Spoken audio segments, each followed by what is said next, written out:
Welcome to Legacy Conversations, a channel where we preserve military memories and history.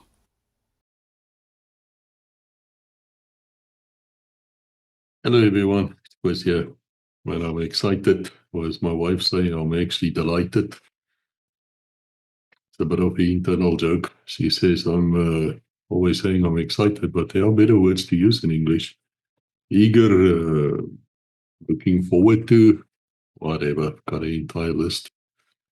But jokes aside, guys, the one vehicle which I think defines actually the South African border war, for me anyway, from the Army's viewpoint, would be the Ratel. And we spoke about the Ratel before, and we spoke about people who got shot out in Ratels, but we never really spoke about the Ratel and where it comes from. There was a very good episode of Colonel Jan Malan and our Andrew Whittaker, where we visited the Ratel in Saxonwold at the Ditsolo Museum there in Saxonwold. And they spoke about it, and it went over very well. Now, things have changed a bit on Legacy. If I can just allow me a few words on this, because we will always be recording you. That is what we do. That's 99% of Legacy. But we have millions of views, and it seems to me that we have to look at the future. And in the future, there will be people who will not know what is a Ratel or what is a Casper or a Samuel or a Wet or any of these things which we know so well. Future generations might not know what we're talking about. So I found myself thinking, and I had an idea, we really need to record the vehicles. We need to get people to understand the equipment. And we're doing this for the eye of the future. And we had to do it right now, because the people who designed these vehicles, flew these aircraft, drove around in the vehicles. You know what? We're getting older.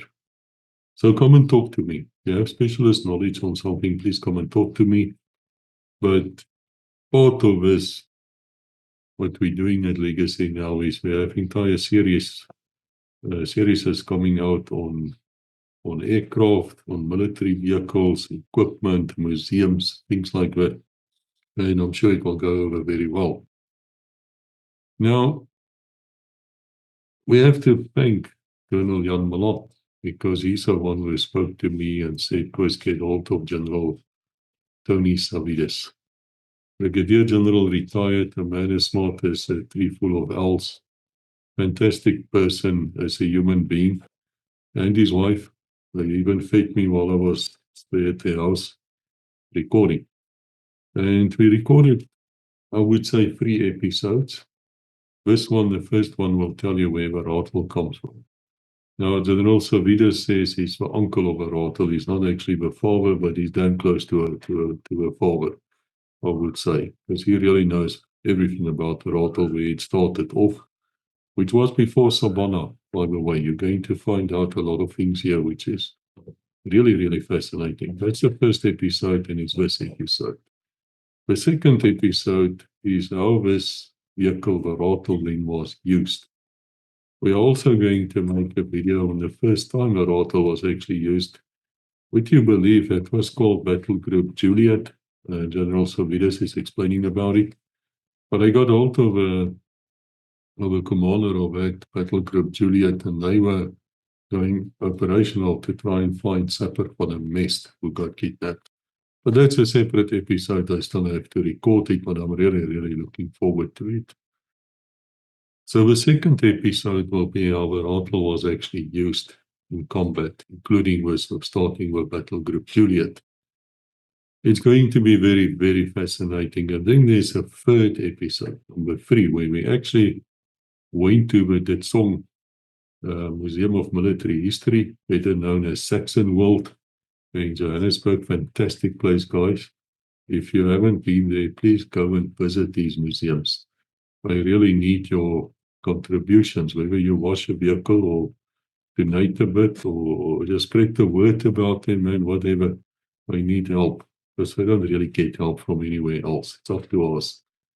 But we went there with General Savides, and he started explaining about a Ratel standing there called Sarge. That was the very first Ratel ever made. And he goes into great technical details into this one. And then we took him to our chaplain's place, OT&T Solutions. And that is where we found another 3 Ratels.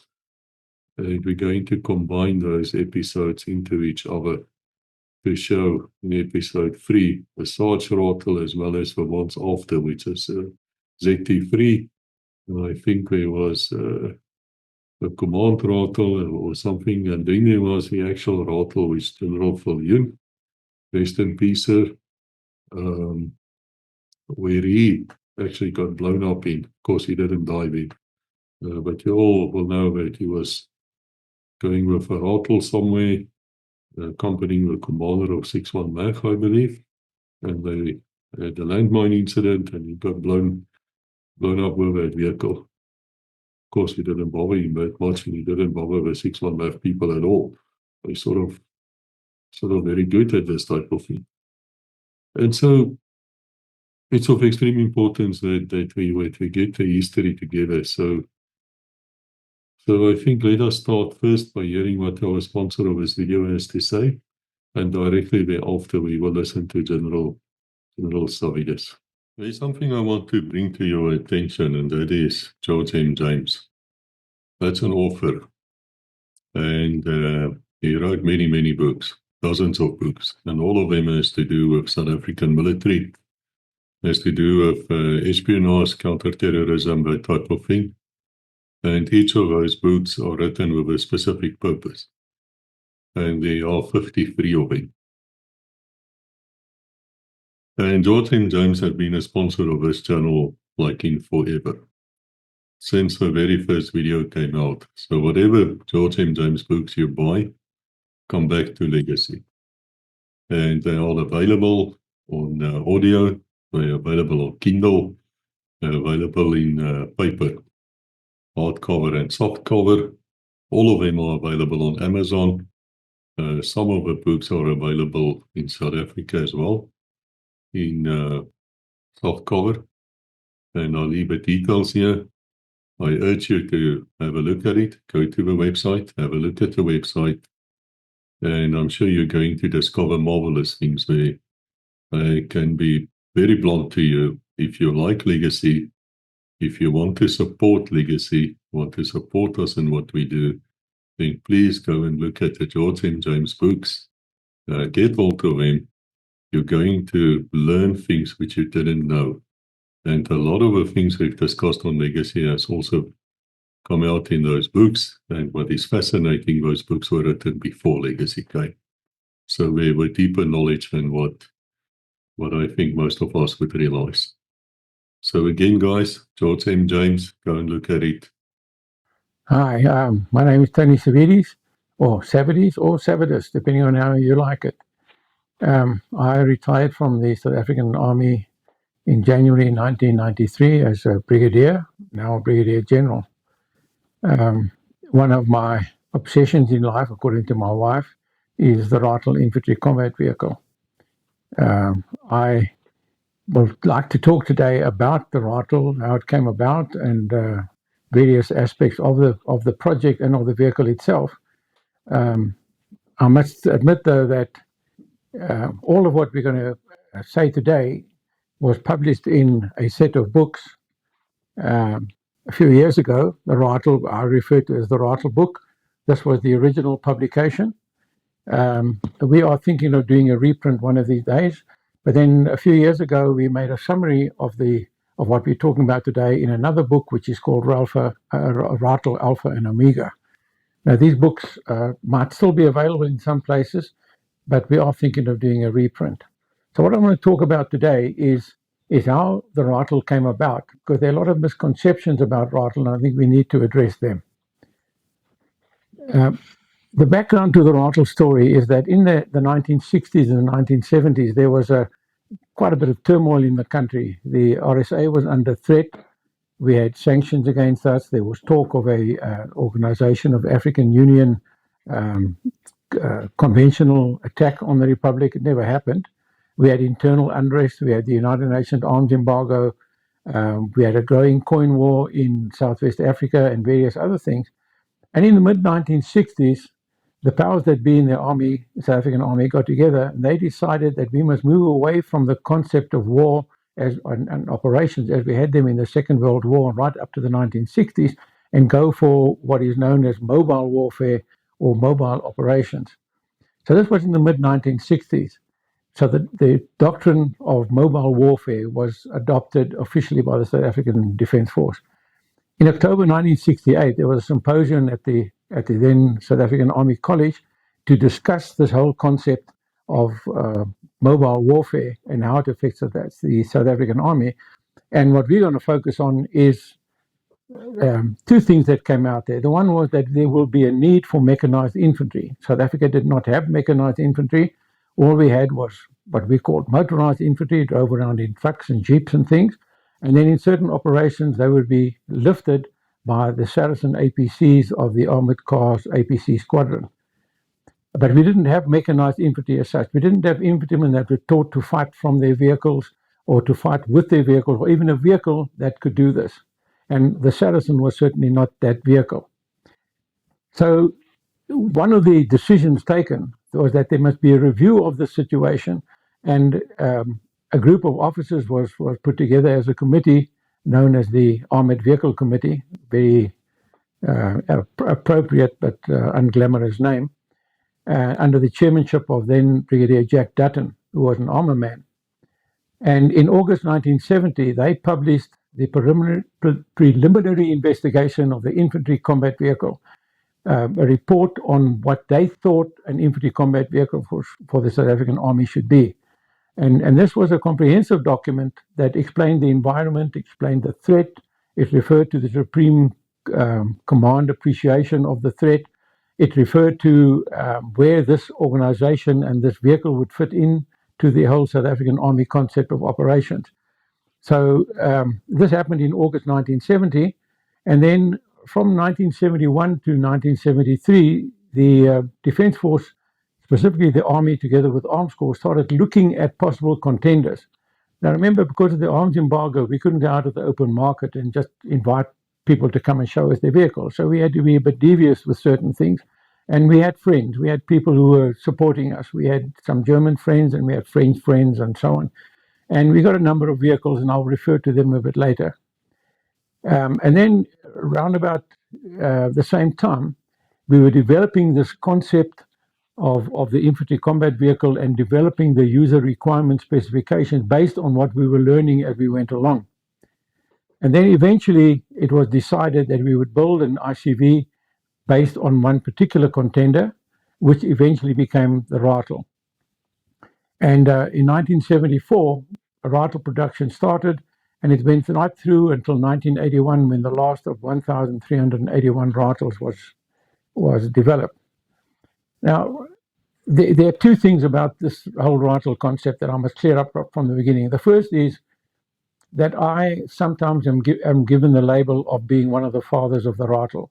Very nice, and I appreciate that, but unfortunately it's not quite true. At best, I can claim to be an uncle, because when I arrived on the scene as the infantry school's representative on the infantry combat vehicle project, the Ratel, as we know it, was already on its wheels. It was already in the pre-production phase.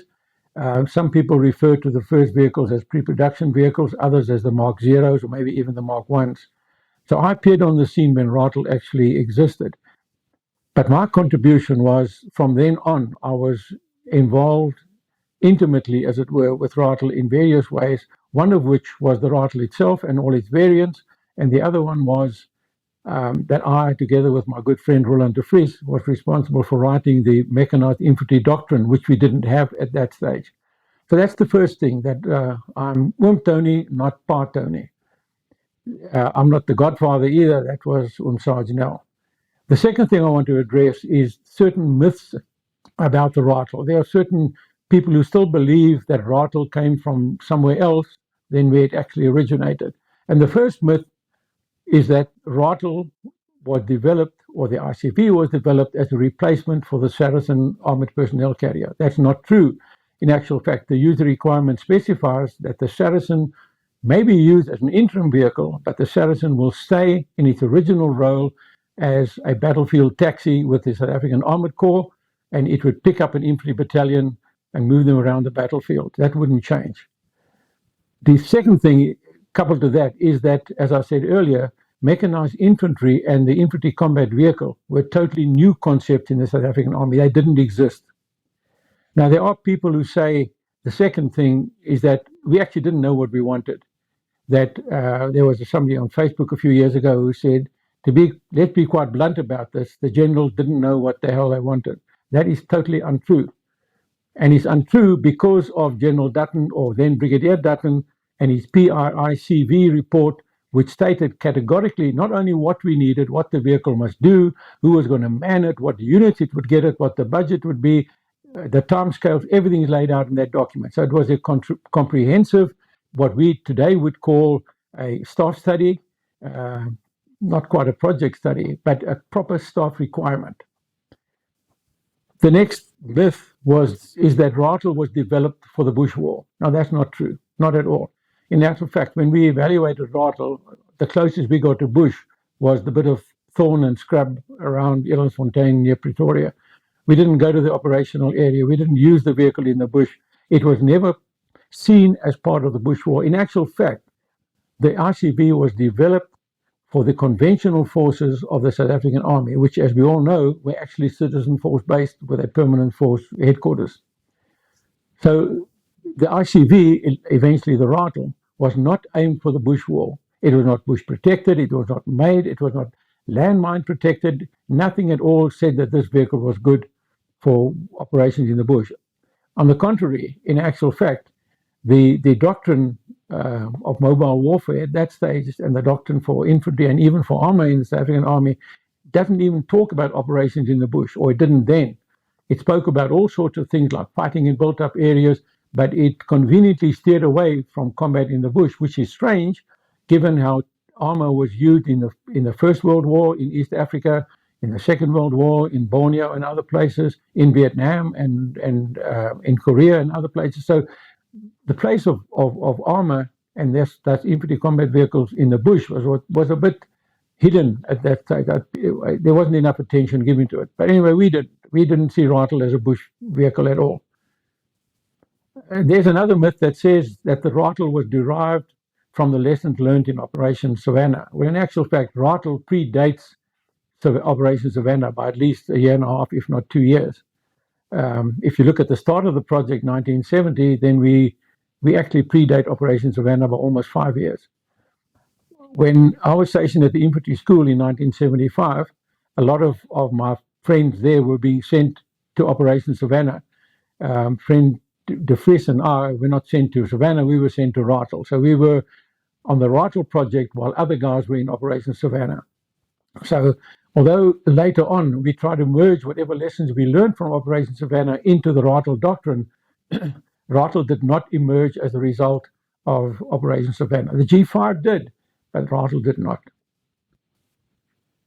The next myth, a lot of people throw this around and say the Ratel is a totally South African design. We made it, the boere het dit gemaak. Well, that's not quite true. It's partially true in the sense that the first vehicle that we found to be quite suitable, not totally suitable, but quite suitable to our requirements, was a vehicle known as the Springfield Bushing Buffel. Now, this was a vehicle presented to us by a company called Springfield Bushing on the East Rand, and they had a vehicle derived from an MAN product in Germany that was, if you like, the great-grandfather of Ratel. They took this design, they looked at the requirements that Arms Corps put out for our ICV program, and they made a few adaptations, and then they provided this vehicle called the Springfield Bushing Buffel. Not the Buffel later referred to, as we all know so well, the Unimog-based mine-protected vehicle. It's a totally different vehicle. So the original German design was adapted by a South African company, and then it was changed again by Arms Corps into a vehicle known as Ratel SS, and that SS stands for Sachte Staal, by the way, nothing else. And then from Ratel SS, we then derived the Ratel as we know it today. And that went into production in around about the end of 1974, beg your pardon, 75, and in full production in 1976. What is true, though, is that the intellectual property of the Ratel Infantry Combat Vehicle is South African. It's owned by South Africa. The last point I want to address is that Ratel was a mine-protected vehicle. It wasn't. It wasn't meant to be. It was designed to withstand a single tank mine under a wheel, which it did very well. And in actual fact, it sustained many more blasts under all sorts of places under the vehicle. And in the whole of the Ratel's history in combat from 1978 to 1989, we only lost one man as a result of a mine detonation under a Ratel. The vehicles that we evaluated were mostly 4x4s in those days because we didn't have access to 6x6 vehicles. So we had vehicles like the UR 416, a Unimog-based vehicle, which we renamed Bochelbeers. It could also have been called the Vomit Comet because it was a very good vehicle, but it was very, very rock and rollish, very unstable. The troops hated it. We had vehicles from Panhard. We had a French vehicle from Berlier. We had a Panhard vehicle. We had a derivation of the Eland, which is an APC version, if you like, of the Eland. And we had from Brazil, we had a vehicle called the Urutu Engeza vehicle, which was actually very good, except that the one we got was a very early prototype and it actually didn't even make it to the starting line. Subsequent to that, the Urutu was a very, very successful vehicle with thousands being sold throughout the world. We were just at the wrong time in the market for that vehicle. And there was a stage that we believed that Mercedes-Benz wanted to offer a 6x6 vehicle, but unfortunately a deadline was made by which we would not, or after which we would not consider any more vehicles. And the Mercedes vehicle was not in time for that. Whether it would have been better, it's very difficult to say. But we were quite happy with the Springfield Bushing Buffel, which then eventually evolved into the Ratel as we know it today. Mechanically, it was basically the same vehicle, the same type of engine, the same layout, mechanical layout and everything. We changed the gearbox at some stage. We changed the hangable knot on the hull and inside because the German vehicle would never have worked in the South African environment if for no other reason than South Africans are very big people and we have very big feet. So we wouldn't have fitted into the vehicle. So eventually we went through this whole process. So in 1975, we started what was then referred to as the final evaluation of the Ratel Infantry Combat Vehicle, Operation Eureka. And this consisted of various components. There were technical tests at the factory. There were road tests. We didn't have the Gerotech test facility in those days. So between Wesley van der Westhuizen and Whammy had the Arms Corps engineer and various other people, we laid out a track. It was then what was then known as Elandsfontein, where the Gerotech test facility is today, and we made our own test facility. And ironically, some of, especially what we call the rough track, were later incorporated into the Gerotech test facility. We did that. We went to Oudtshoorn for infantry school user tests. We went to Youngfield to test the anti-aircraft capability such as it was on the Ratel. We took long trips to Uppington area to go into the Kalahari to drive around in the sand and whatever. And then eventually we took one of the Ratels, poor Ratel with hull number 0003, and we basically destroyed it. We used landmines and artillery and various other things, and we basically destroyed a completely serviceable vehicle. At the end of this period of evaluation in 1975, we realized that there were a lot of changes to be made to the vehicle to make it absolutely viable in our environment, especially from a user perspective. So where there were very few major mechanical changes, engine, gearbox, etc., there were a lot of minor changes to the hull, to the weapons inside, the carrying capacity, the tote, and various other things. So the final evaluation turned out, as often is the case in the Army, not to be the final evaluation. So in the beginning of 1976, we took Ratel 0002, which has a long history, a long sad history. Those of you who have seen the vehicle of a Ratel lying waist deep in a dam at Fontein with myself and then Major Vesey van der Westhuizen standing marooned like two pirates on an island. That vehicle, we named it Oud Slapgat afterwards because it gave us a lot of problems. But that vehicle was taken and it was upgraded to be the first Ratel Mark II. And we incorporated something like 105 different user recommended changes to the vehicle. So we had the Ratel Mark II. By that time, the Ratel Mark I was already in production. And I think there was something, we called them the Dirty Dozen, but there were more than a dozen that were developed and produced as Mark, we call them Mark I's. So then the Ratel Mark II was in the Ratel that most of the people who were involved in Ratel operations would have been familiar with. So Ratel's lineage goes from a vehicle called the Student Object from MAN in 1971 to the Springfield Bushing in 1972 to Ratel SS in 73 and the Ratel as we know it in 74, 75 and then to the Ratel Mark II in 1975, 1976. Following which there were bush protection kits added, and then eventually in 1986 to 1983, we had the Ratel Mark III, which incorporated a lot of the bush protection and the border war environment recommendations as well. But the Mark III never saw action in the border war. What we did in the trials in 1975 and 76 was based on the one hand on making sure that the Ratel could do what it was supposed to do, but also to make sure that the users could fit it in. Now, it's quite interesting that in 1973, 74, the Ratel SS was evaluated at the infantry school, and they turned it down flat. They didn't like it. They didn't like what they saw. In actual fact, the report we got was so negative that a lot of people were thinking that maybe they didn't have the right vehicle. But the reason for that was actually quite obvious. There was nothing on which to base the evaluation. They were given a vehicle and said, look at this vehicle, it's an infantry combat vehicle. Nobody asked the question, what is an infantry combat vehicle? What should the characteristics be and everything?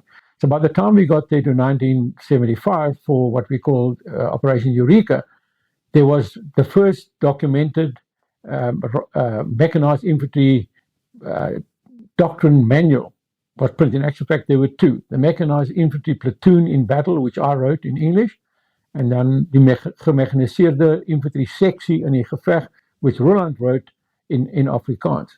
And for the first time, the infantry school had something against which they could measure the vehicle, not only technically, but from a user perspective and from an employment perspective.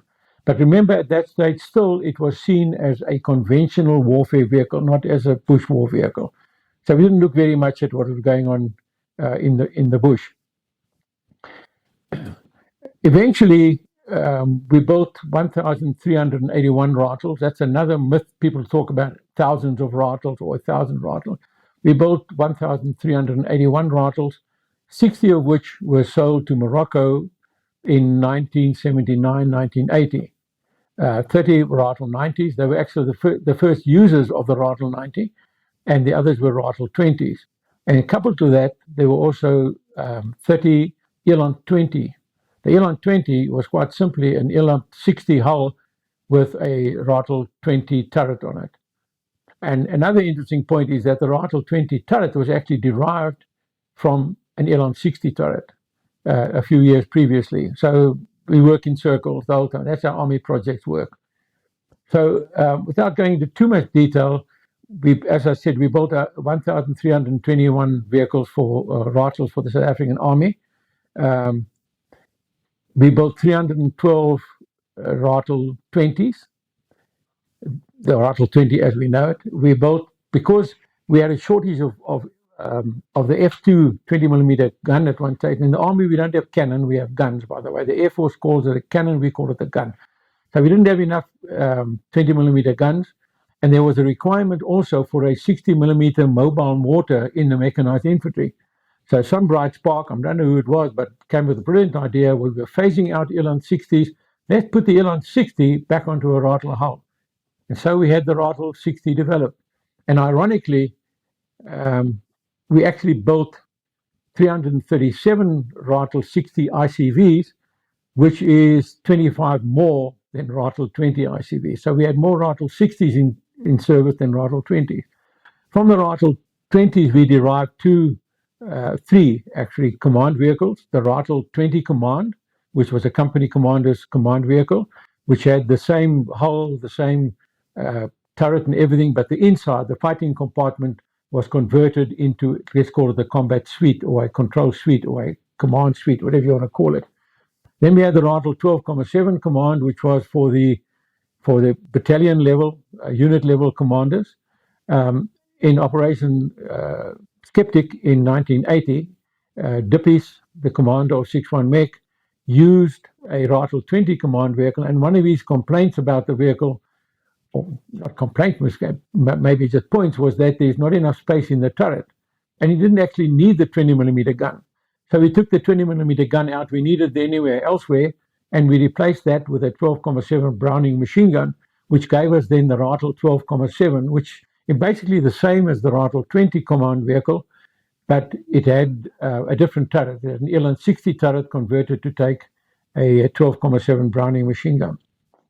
Then from that also, with the Ratel 60, we developed the Ratel 60 command vehicle, which was also a company commander vehicle then, and was used by all sorts of people, Air Force and medics and I don't know who else. And it was exactly the same as the Ratel 20, except for the main armament, the Ratel 20 command vehicle. We built 90 Ratel ZT3s later with the anti-tank missile system. We built 154 Ratel 90s, plus 30 for the Moroccans. We built 160 Ratel 81s, which was a Ratel with a standard 81mm mortar.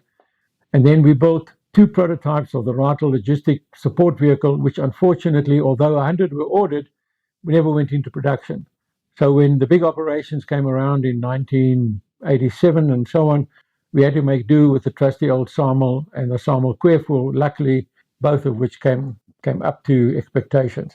Just referring back to the infantry doctrine at this stage, when Roland and I sat down under the instructions of Colonel Mortimer, who was in OC Infantry School, and the Director Infantry, who was then Colonel Kat Liebenberg, we sat down and looked at where we were with infantry and where we need to be with mechanized infantry, and we realized that the big difference is not going to be at unit level or at brigade level, it's going to be at section and platoon level, which is why we wrote the mechanized infantry platoon and section handbooks, because we realized that where infantrymen in the platoon and section were used to walking or marching or running where they had to be or traveling in trucks and getting out to fight, they would now be living in a vehicle, like the tank crews and the armored car crews. They would be living in a vehicle.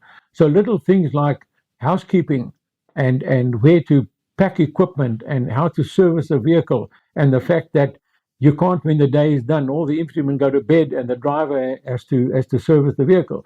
There was a drill worked out that everybody in the vehicle had a role to play. So we worked out that this was the major change between infantry, motorized infantry, and mechanized infantry. It was at platoon level, and then by definition also at company level. And this is actually how it transpired. The battle handling of the motorized infantry battalion, the battle handling of the tank regiment, which was at that stage the armored doctrine, we found very handy. So we slotted in to the armored doctrine. So we adopted things like the A1 echelon. We adopted their lager drills. We adopted a lot of stuff that was already there and didn't have to change it. So the big challenge for us was infantrymen having not only to master the dark art of map reading, but now have to work with radios. You know, we're used to having one radio on your back and maybe a second one, some other guy carrying it, and you talk to people, but you communicate mainly by hand signals. Now suddenly the platoon commander not only had still to do that when on the ground, but when mounted he had to control 4 vehicles, his own and 3 others. And we derived the system of flags and hand signals and whistles and all sorts of things, but they didn't work very well when you're in a vehicle that's very noisy and you're in a mobile environment. So this was the big change between motorized infantry and mechanized infantry.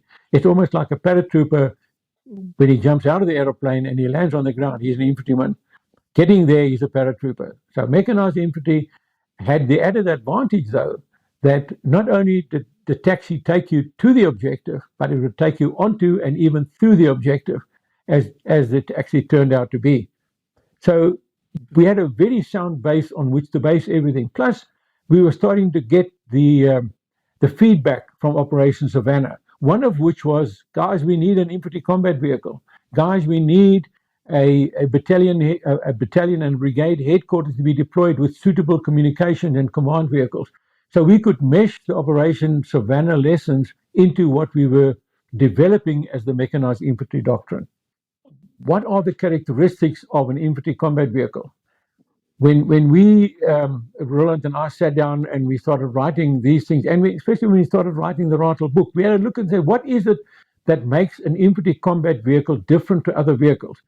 Now, you'll get people talking about infantry fighting vehicles. And we say, well, a Casper is an infantry fighting vehicle. A Buffalo mine-protected vehicle is infantry fighting vehicle. A Mamba is an infantry fighting vehicle. It's an infantry vehicle that has the capability of fighting. But there are certain things that we feel differentiate an infantry combat vehicle from an infantry fighting vehicle or an APC, one of which is the main armament. The second one is the ability to keep up with armor.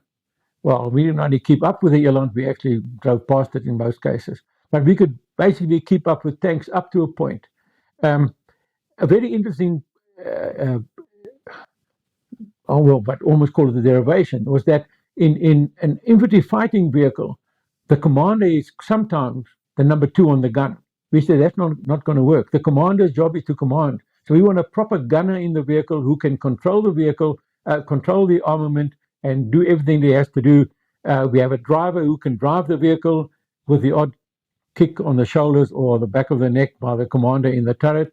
But an infantry combat vehicle is different. Then the next thing was we had to have the ability to fight from the vehicle. And that is why we devised the vision blocks and the firing ports that we had in the vehicle. Now, some overseas vehicles had similar things, but not quite the same. So we developed Ratel that you could fight from inside the vehicle. Remembering once again, Ratel was not developed for the bush, because the first time we tried this in the bush, we found rifle barrels getting bent because they're protruding outside the vehicles, and we had shoulders being ripped apart and various other things. But the other thing that an ICV must have is situational awareness. The guys in the vehicle must be aware of what's going on around them. When we started with Ratel, we were just also starting to get the Casper. And Casper is one of the best vehicles as far as situational awareness is concerned, because everyone in the vehicle can see through those big windows what's going on around them. So situational awareness was very necessary. The other thing was, right from the start, the user requirement said there must be an ability to fight from the vehicle, in other words, to fight mounted. That's why we had roof hatches. And we found that in most operations, and I must admit here that I don't have much operational experience, so I'm talking from other people's mouths, that most of our guys, whether they were in Caspers or Buffles or Ratels, liked to fight standing outside the vehicle until it was unsafe to do so, in which case they went inside. And it's also one of the reasons why the roof hatches on a Ratel open outward and not inward, so that when the roof hatches are open, the guy can stand behind them and get a little bit of protection from shrapnel and various other things. So we saw the infantry combat vehicle as more than another battle taxi. It had to have things that other APCs didn't have. Even the Russian vehicles at that stage, the BTRs and things, didn't have all-round vision. They didn't have a commander cupola. They didn't have a commander who wasn't the number 2 on the gun. These are things that we thought were essential. One of them we thought was essential was a rear door or ramp. We couldn't get that in the vehicle we chose, so we went for the side doors. And how did we adapt to that? Adopt that? We adopted it and then we adapted. And how did we adapt? We used that so we could debus on both sides of the vehicle. And sometimes in the bush especially, it turned out to be a boon.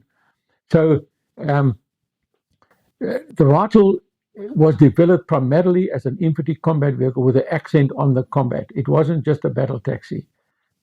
Okay, so we had this vehicle which was very good, and now we were waiting for the big war to happen, so we can go and fight Antissa on the borders in the west or wherever we're going to have this battle. But that never happened.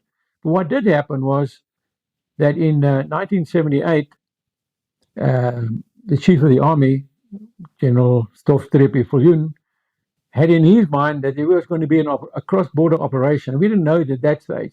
And he decided that we must test the Ratel and see if it can work in the bush. So Battle Group Juliet was started. Battle Group Juliet was basically an extraction of one SAR, where they took a lot of Ratels and they went up to what was then Oshivelo. There was no Omatir in those days. And they beat around the bush, literally, so much so that Ep van Nul, in one of his entries for the Ratel book, says we were actually bluffing ourselves when we thought this thing could work in the bush. Because after the slightest, not even combat, rehearsals in the bush, everything under the vehicle was torn away. There was nothing left on the sides of the vehicle. All the tires were flat and various other things. But there was a kunkle in the Kabul, because just after they'd done this evaluation, and they said, yeah, there's a lot of potential, but we need to do a lot of things to make Ratel viable, Sapper van der Mesh was captured. And he was dragged off to Angola, and the powers that be decided, well, we better go and fetch him. How are we going to fetch him? Well, it's hard to have aircraft flying around, but if we do find him, how are we going to get him back? So they decided, let's use Battle Group Juliet. Unfortunately, it took them 3 days to decide to use Battle Group Juliet. But eventually they used them, and off went Joep Joubert and Hans Kriek, who was the 2IC, and P.V. de Jager, who was the Armored Car Squadron Commander, and Ep van Nul, who was the Mechanized Company Commander. Off they went looking for Van der Mesh. And in the process, they happened across an enemy base. I think its name was Oipeto, something like that. And they had to do an attack. So the first mechanized infantry attack happened at Oipeto. Now, there were a lot of funny things that happened there. First of all, most of the Ratel didn't have diff locks, and they had punctures and various other things. Secondly, the navigation wasn't all that good, so we hit the wrong part of the target. Then they had to they did, and then they had to turn back. P.V. de Jager, in his Ratel 20, which he used as a command vehicle, it wasn't a Ratel 20 command. He took the first hit from a 14,5, luckily on the bottom of the nose plate, and then promptly his gunner took out the anti-aircraft gun that had fired at him. But the unfortunate part was they only had practice ammunition, because they didn't have all the ammunition we needed. So they took this 14,5 gun out with practice ammunition, but it worked very well. Then Ep van Nul and these guys did the attack through the base in what later became the standard drills almost, and they did a very good attack, and they cleaned up the base. There wasn't a lot of enemy resistance, but there was a lot of stuff to give us food for thought for later, like trenches and bunkers and various other things. So all this happened, and then suddenly we realized, guys, if we can do this at that level, we can do it at a bigger level. And what was in the back of the minds of the powers that be at that stage, we didn't know it, was Operation Reindeer. Now, Operation Reindeer happened towards the end of 1978, and everybody remembers Operation Reindeer because of what happened at Kasinga. But while all that was happening, they tend to forget that there were 3 combat groups on the ground doing ground assaults. I'm not going to talk about all of them, but one of them was Battle Group Juliet. And funnily enough, the last time that we used the term battle group, because after that we went to using combat group. So Battle Group Juliet, with Frank Besbeer in command and Andre Krier as the 2IC, they went in and they did an attack on various bases, which were very successful. By that time, they had learned a lot of lessons. They had applied a certain degree of bush protection to the Ratels, some of which was slightly overdone. For instance, the Tiffies welded plates over the headlights to protect the headlights. So when one wanted to change the light bulb, they had to first get a cutting torch, remove the plate, replace the bulb in the headlight, then put the plates back, weld them in place. So from that, eventually we started developing the bush protection kit. So the lessons we learned and so on were very, very, very good for us at that stage. And we were getting good feedback. Everything that happened there, we got the feedback. And there was this book that some people will remember called Lessons Learned that came out every month or so in the operational area. And as Ep van Nul said, they should rather have called it not Lessons Learned, but Foute Gemaakt, because the same mistakes occurred in every book. We just sometimes didn't learn the lesson. But in effect, with all these things happening, we suddenly realized that Ratel had another job to do that wasn't part of its original preparation. There was no provision made for a unit like 6-1 Mech. The only combined arms combat group at that stage was 2 SAI. And what 2 SAI had was two infantry companies, if I remember correctly, a tank squadron, an armored car squadron of Eland, and they had, I think for their support troop, they had something like 12 Ratel 20s. And that was it. So the first Ratels deployed in Southwest Africa, as it was then, were 2 SAR and in the armored car squadron. So suddenly we realized that now there's, after Reindeer, Sofstreepie decided, well, this is good. And we all know that General Viljoen was a very astute guy. And one of the observers he sent along on Operation Reindeer was a Major Dippenaar, an armor guy who had been his PSO, who was his PSO.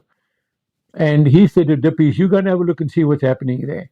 And after Reindeer, General Viljoen decided we now need an all-arms combat group in the operational area. And that was the birth of 6-1 Mech Battalion Group, with its first commander, an armor guy, although it was a battalion group, an armor guy. And then successively after that, we had armor infantry.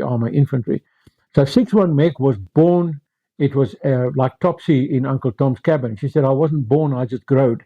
Well, that's what happened. 6-1 Mech grew out of our operational requirements and our operational necessities.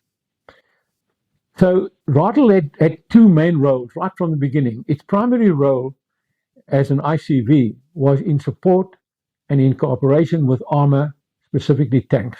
That was Ratel's primary role. So we would go into battle in the battalion groups that were derived from brigades, and we would do operations together with armor. Its secondary roles were operations with armored cars. In that stage, it was Eland, of course, and also independent operations where mechanized infantry would work on their own. And as things turned out, until 1987, Ratel was employed in its secondary role in the operational area. We deployed Ratel with armored cars in Reindeer. We did the same in Operation Protea, to a certain extent in Daisy and various others. And then at some stage we decided, but we need more than that. If Ratel is going to be employed in this role, we need a better armored car. So they were busy developing a new armored car, which was to be the Eureka, but it was long in the distance. So we looked at the Ratel 90, which was developed, believe it or not, for the mechanized infantry battalion's anti-tank platoon, not for the armor. They looked at this thing, they didn't like it. We got very derogatory comments, like it's as big as a bus, and I don't know, all sorts of things from the armor when we showed it them at the Brug. But by the time Operation Protea came around, we had the first squadron of Ratel 90 armored cars operational with 6-1 Mech.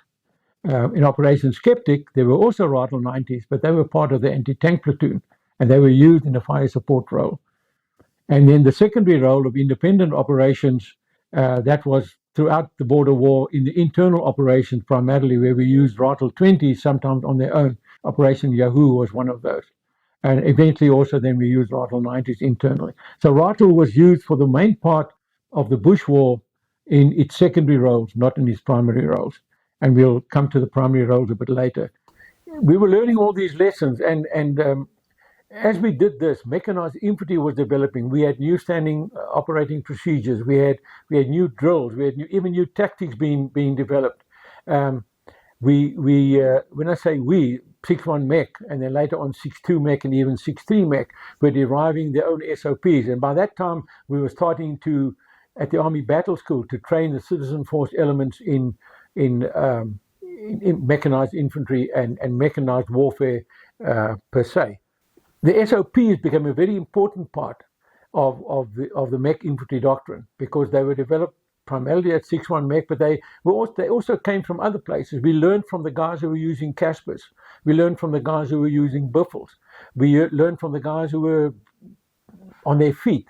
We learned from the motorbike guys. We took all the information we could get, and we improved the Ratel and the mechanized infantry doctrine. At that stage, it was no longer really mechanized infantry doctrine. It was mechanized doctrine.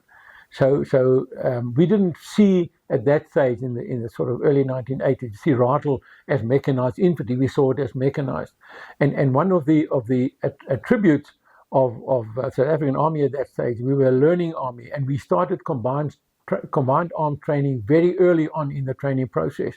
So within the first 3 or 4 months of training as a mechanized infantryman or an armored car guy or a tank guy, you'd be doing at the Brig, you'd be doing combined arms training together with your counterparts from the other units. Okay, so the battle handling was evolving as the war evolved, and this was necessary because we couldn't stagnate. The situation was changing, and once again, I must say that I wasn't involved in the operation, so I can't claim anything for that. But we were getting the feedback. Like when I was OC 1SAI, we were getting the feedback, and we were getting experience, because one of the advantages we had was that the people who trained the mechanized infantrymen and who trained the armored car people and so on went to the border with them. So the guys who did the training of let's say the mechanized infantry companies and the armored car squadron, they would find themselves actually in combat with the guys that they had trained, and this was a very, very good attribute of the South African Army.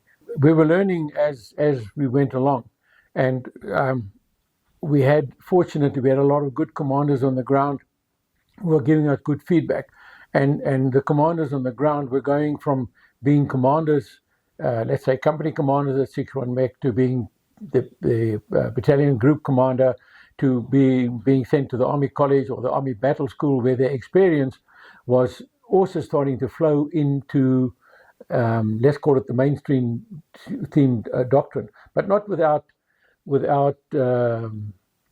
a bit of resistance. A lot of people still believed that the old doctrine and our conventional doctrine was right. What is this bush war rubbish? We're never going to fight like that in the bush. But history is a hard learner of lessons or teacher of lessons, and if we had looked at more closely at the history from the beginning, we might have developed Ratel slightly differently. For instance, during the 1960s, when they looked at the mobile warfare concept, they looked, amongst others, at what would our area of operations be. And General Collier, who was Chief of Staff of the South African of the Union Defence Force after the World War I, said our area of operations will basically be Africa south of the equator. This was in 1919 or 1918 or something. He said that. Colonel John Hayser of the Armour, in the 1960s, early 1970s, said our area of operations is Africa from the mouth of the Congo to Dar es Salaam. Now, if my geography serves me right, that's basically south of the equator. And yet, when we developed Ratel, when we developed G5, when we developed everything, we didn't take the bush into account. Why is that?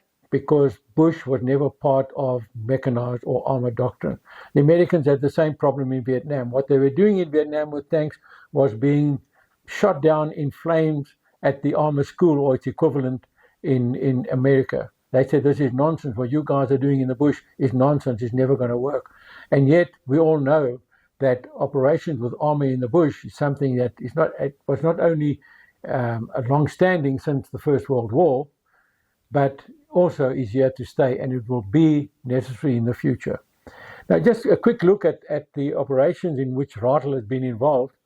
The first operation was, we just refer to as Operation Juliet, the Fundamest operation. That was in 1978, just with Battle Group Juliet. Then Operation Reindeer later in 1978 with Battle Group Juliet. There were other battle groups as well, but once again, Battle Group Juliet was basically one SAI. Then in 1979, we had internal operations Awake and Carrot, and they were internal operations by 61 Mech. Then we had Operation Skeptic, sometimes better known as Operation Smokeshell. It's wrong. The target was Smokeshell, but the program was, or rather the operation was Skeptic, and that was 61 Mech with its new anti-tank Ratel 90s. 1981, we had Daisy, which was also 61 Mech. 1982, we had Macro, Meerbos 1 and Meerbos 2, 61 Mech. They were internal operations. mainly operations, internal. Then we had Operation Dolphin in 1983, which was 6-1 Mech, elements of 82 Brigade, 4 SAI, at that stage not as 6-3 Mech, but as 4 SAI, and then we had citizen force elements. So then we were starting already to see the fruits of the wider training of mechanized doctrine. Then we had Operation Askari in 1983-84 with 82 Mech Brigade, 6-1 Mech, and certain CF elements, quite a few of them.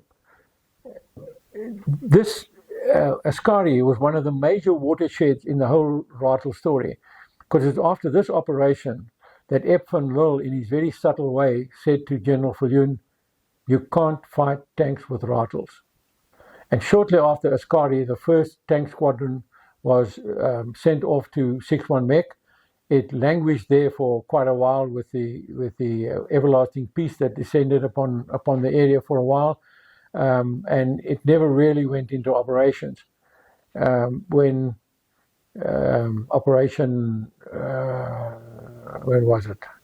Modular came around in 1987. It was another tank squadron, well, the same people but different tanks. Okay, so we had Askari, and Askari was a watershed for another reason as well. It's the first time that we really came up against real tanks.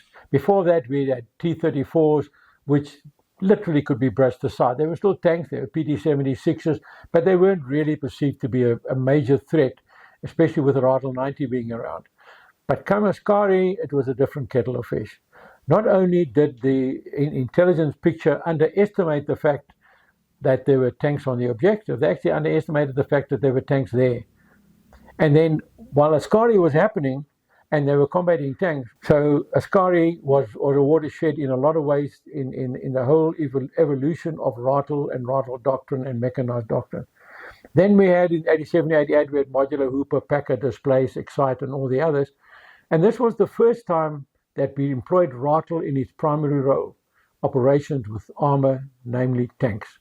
So for the first time, and some people will ask, when did Ratel come of age? Some people will say 1978, but Sarge Nell, who is the real godfather of the Ratel, he said no, Ratel came of age in 1987 when it is employed for the first time in its primary role of an infantry combat vehicle in support of and with tanks.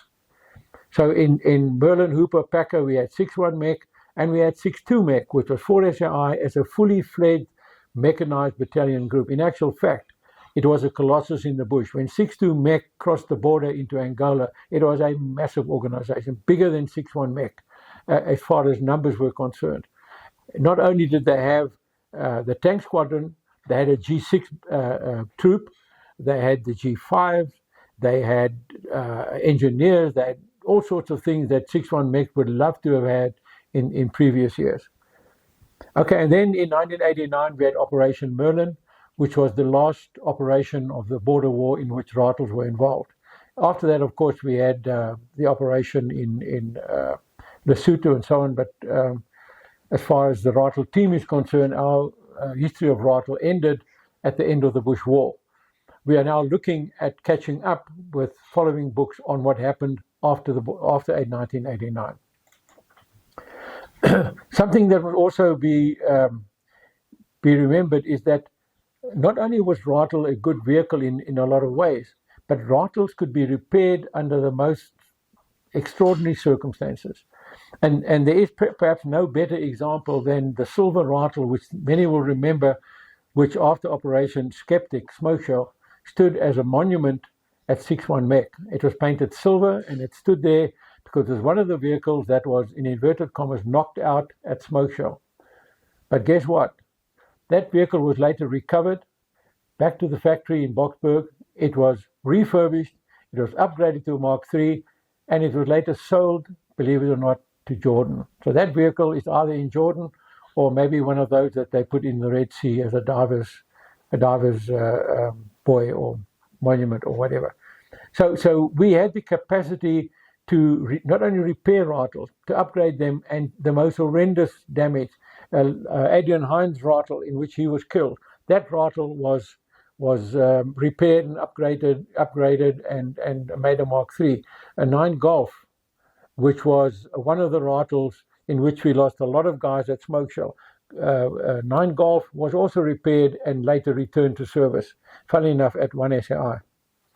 The Ratels that we wrote off were Ratels that had burnt out completely. The one that we wrote off in our trials, and any Ratel that had had a major fire, where the armor would then have been compromised, and it would have meant actually replacing the vehicle with a totally new vehicle. So the vehicles from 13 Bravo and certain others that were knocked out during various operations, they were written off. And of course, we had that one Ratel 90 that was captured by the enemy during Modular or Hooper or Packer or one of those. So we had this capacity to repair the vehicles. I will chat in a later episode about why Ratel was so successful, but I want to just quickly touch on the Ratel books. As I said in the beginning, we have these 3 books on the Ratel. We have the original volume, Ratel, The Making of a Legend, in 2 volumes. Volume 1 goes about the origins of Ratel, all the technical stuff, all the meetings and various other things. In fact, when I gave these books to the late General Mortimer to read through and give us an opinion, he read volume 2 first, and he liked it. He gave us some comments. When he read volume 1, he said, and he used the language, he said, if I'd known that every fucking meeting since Moses was in that book, I would never have volunteered. But it's a very technical book. It gives you all the detail of how we evaluated the Ratel and everything. And then we realized that these books are not only big and thick and hard to read, they're also expensive, and a lot of people can't afford them. So a few years later, we went and we wrote Ratel Alpha and Omega, which is a summary of, and that's where the name comes from, of the origins of Ratel, how it came about, and where it was at the end of its life. All the other stuff in the middle, all the operational stuff and stuff is not included here. There is another book that I wrote called O Ratel, which is the Ratel Infantry combat vehicle in verse. Yeah, I wrote it because the late David Lotter gave me the idea that maybe I could actually be a poet. But as I said in the foreword, some say I'm not a Ratel's backside, others say I am. There's another book that we can still also recommend. It's a book called 5-2 Charlie. Now, 5-2 Charlie is, if you want to know what it was like to have lived in a Ratel, this is the book to read. It wasn't, and it's not about the big war. It's not about Hooper, Packer, Modular, Ascari, and so on. This is mainly about 1989, and this is the life of an armored car troopie, a gunner in a Ratel 90, and his experiences. And the guy's name was Jacques Meyberg. He died of cancer a few years ago, and we sold the book, and all the proceeds that we got from the book we gave to his partner and his son. But it's a good book that gives you a good idea. A lot of people will say, yeah, but they weren't in the big war, and yeah, they didn't this, and yeah, it doesn't matter. The thing is, Jacques Meyberg wrote the story. A lot of other people haven't written his story. So if you want to know the real history of the Ratel, guys, and ladies, these are the books that you need to get. They are under the auspices of 6-1 Mech Veterans Organization. They are looking at, they have a few copies left of some of the books, and they are looking at reprinting. So if there's enough demand, they will reprint them. And we kept the price as low as we can. If I remember correctly, the price of the 2-volume book in soft cover was only 750 Rand, where the equivalent book from others, I won't mention names, were over 1,000 Rand. The Ratel Alpha and Omega, I think we sold for around about 250 or 300 Rand, I'm not sure. The Ratel poetry book was about, I don't know, $100 or whatever. So if you want to know more about Ratel, that's where you must look. Okay, so I think that's the end of this phase. The next thing I want to talk about will be, was Ratel a success, and if so, why? Thank you for watching. Please like, subscribe, and ring the bell to receive notifications.